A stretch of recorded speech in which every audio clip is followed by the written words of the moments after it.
Fala nação, sejam muito bem-vindos mais uma vez aqui, galera, o nosso canal trazendo mais um corte aí que nós vamos reagir junto com as últimas notícias e atualizações do Mengão, trazendo para vocês aí tudo sobre a repercussão aí do pós-jogo da vitória do Flamengo por 1-0 contra o Bahia. Teve mais a posse de bola, o Bahia naquela ocasião, jogando na Fonte Nova, recuou, baixou suas linhas e passou a atuar no contra-ataque. Naquele dia, foi no sábado inclusive, no sábado passado, funcionou, o Bahia ganhou o jogo do Botafogo. Depois hoje, perdeu do Nacional levando gol de contra-ataque. Levando gol de contra-ataque, ironias. Do Nacional do Uruguai. Ironias do destino. Hoje era o Flamengo e o Flamengo conseguiu resolver o jogo muito cedo, com aquele gol do Arrascaeta. E depois o próprio Flamengo teve aquelas chances que a gente viu agora, do chute na trave do Luiz Araújo, já perto do final do jogo. Eu acho que foi outro grande momento do Flamengo no jogo, depois do gol marcado aos 7 minutos pelo Arrascaeta, que a gente está revendo agora. Então não teve, assim, um volume de criação, de jogadas, de ataque, de pressão tão grande assim como a gente já viu o Flamengo fazer esse ano contra outros adversários e poderia ter feito contra o time reserva do Bahia. Não conseguiu. Queria voltar àquele lance em que o Daronco, o árbitro do jogo, ele é chamado para analisar um possível pênalti para o Flamengo. A bola teria batido na mão do jogador do Bahia, ele vai ao VAR, olha o lance e resolve não dar o pênalti. Me chamou a atenção, Eugênio, não achei a decisão errada, eu penso que o árbitro deve ter essa personalidade de, mesmo sendo chamado, é esse lance aí, que está passando agora, se ele é chamado e ao rever o lance, ver o lance com os detalhes do vídeo ali, pensar que a decisão dele de não ter marcado o pênalti estava correta, manter essa decisão. Por que eu digo que me chama a atenção?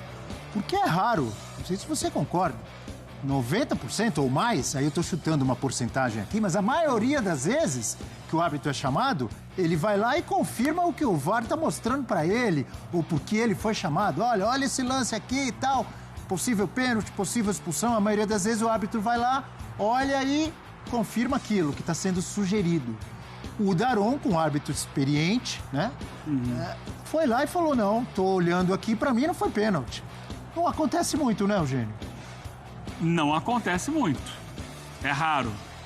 Porque precisa ter personalidade para ir contra o que o pessoal que está na cabine está te mostrando, normalmente. E, aliás, não é a primeira vez que o Daronco faz isso. E já viu o Daronco fazer isso e tomar decisões equivocadas, errar. A de hoje é muito interpretativa. Nem de mão do defensor configura pênalti. Então vai para a interpretação de cada um. Foi uma ação de bloqueio? Foi um movimento antinatural? Tudo isso conta, né? Ele interpretou que o toque não foi suficiente para que ele considerasse pênalti. Porque existiu o toque, e aí uma coisa que eu aprendi com a Renata Ruel, com o Simon e tal, a gente olha para a bola e você percebe que a bola muda a rotação dela a partir do momento que há um toquinho de leve, é um toque muito leve com a mão.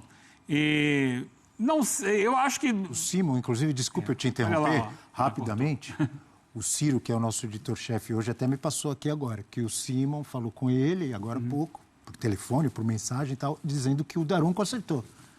Então, para o Simon, o Daronco acertou ao não dar o pênalti. Personalidade, interpretação, até que ponto esse toque... Olha, agora que a gente vai ver. Há um toque muito leve, para mim, não tem consequência. Não, ele tocando ou não na bola, não aconteceria nada. Mas aí é da interpretação de cada um. O pessoal da cabine entendeu que devia chamar, nem que fosse para que ele olhasse o lance. E eu acho que se a cabine não chamasse, ia passar despercebido. Porque foi muito rápido, um bolo de jogadores ali. E é um movimento muito rápido.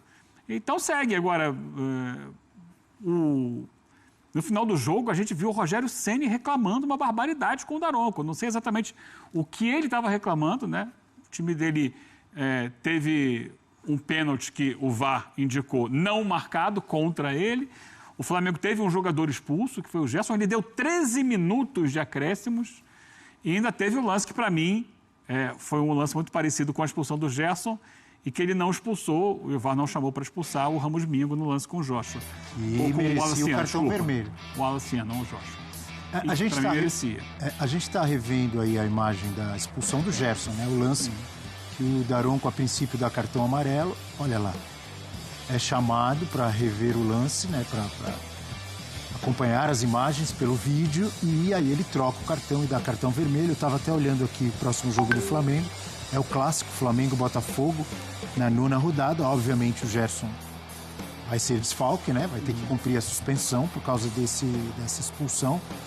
Na minha visão, expulsão merecida. E o Simon também já mandou o recado aqui, que ele concorda com o cartão vermelho, gente. Acho que aí não tem discussão, né? Imagino que na hora, na velocidade do lance ali, o Daronco não tenha visto o pisão no pé. Acho que ele marcou ali pelo tranco, né? E ele usa o braço também. Mas quando você vai pegar a imagem e olha no detalhe o pisão no tornozelo, é um pisão realmente muito grave. Um pisão que leva ao cartão vermelho. E eu acho que não há discussão com relação a isso. O próprio Gerson não reclama. Ele já cumprimenta ali o companheiro, tira a braçadeira de capitão e segue chateado pro vestiário. Acho que não era nem intencional. Acho que era uma tentativa de alcançar a bola ali, mas ele pisou gravemente. É o Eric Pulga, né? Que estava na jogada com ele, se não me engano. E acho que não tem discussão aí. Aí o cartão é correto. Perfeito. A gente tem uma tela, um assunto que você abordou agora há pouco, mas só para a gente dar com exatidão os números, do Rogério Ceni. Olha o título. Freguesia. Rogério Ceni como técnico contra o Flamengo. Aliás, ele que foi campeão brasileiro, dirigindo o Flamengo em 2021, né? Já era 2021, mas era o campeonato de 2020. 2020, é verdade. Da pandemia. Exatamente, você tem razão. Então, contra o Flamengo, são 16 jogos e 16 derrotas. Que coisa, hein? 0 empate, 0 vitória. Até aí tem jogo ele dirigindo São Paulo, não é isso? Bahia, Fortaleza, será? Cruzeiro também, Cruzeiro, né? É verdade, bem lembrado. Cruzeiro também. 16. A gente viu aí, galera, mais um erro aí. Mais um vexame aí na arbitragem brasileira aí. Novamente aí, contra o Flamengo aí. Esse pênalti claríssimo aí, também a expulsão aí do zagueiro do Bahia. Deveria ser expulso, um lance muito parecido aí com o lance de Gerson. Mas a arbitragem aí brasileira, mais uma vez aí, fez pouco caso, nem foi olhar aí. Não deu a mínima importância ali onde seria a expulsão, né? Um lance muito parecido com a expulsão de Gerson, a expulsão do zagueiro do Bahia, mas o árbitro brasileiro não deu nem a mínima importância. Poderia ir olhar no VAR, verificar o lance, não. Ele não foi o pênalti também, o cara foi no VAR, velho, e não viu aquele toque de mão, não é possível. Aquele toque de mão claríssimo. E aí tem o juiz também aí, do ex-árbitro da Sport TV aí, passando vergonha no seu Twitter, falando não, que foi o lance normal, que não era para expulsão, que não foi pênalti pro Flamengo, e Gerson foi expulso ele falou que foi correta a expulsão de Gerson. Aí a gente fica sem entender, né, como está sendo o futebol brasileiro esse